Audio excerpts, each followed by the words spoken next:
This next question is addressed to both of you. And that is, suppose that the system that you, Professor Kaplan, are trying to introduce, which sectors do you think, or industries, are likely to move up in the ESG rankings, and which ones will move down? Who are the winners and who are going to be the losers? Is there anything that's obvious that jumps out to you?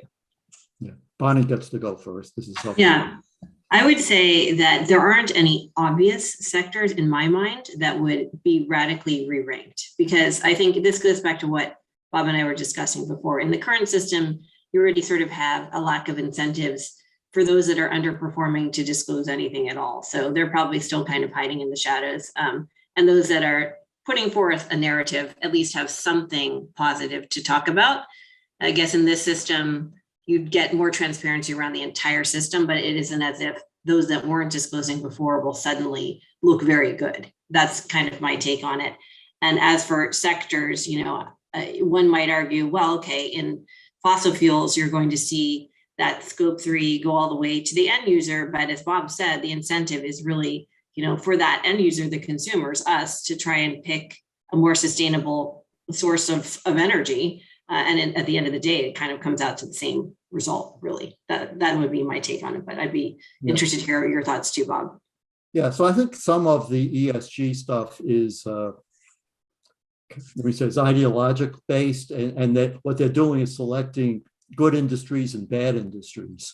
And so oil companies are bad industries.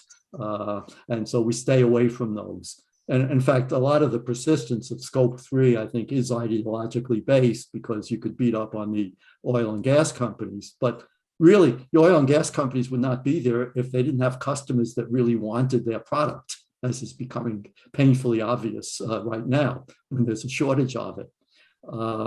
And so, what the system should do is it's not just the high scope 1 emitters, that are bad industries. We need steel, we need cement, and we need, some fossil-based energy over the next 30 to 50 years. So they shouldn't be thought of as intrinsically bad.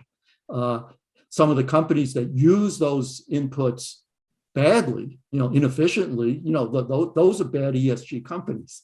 But I would say what it allows you to do is within an industry sector, you can decide who's better or worse on these dimensions. So rather than being just choosing sectors that are kind of good or bad, is who within that sector is outperforming the others. That's what I'd love to see.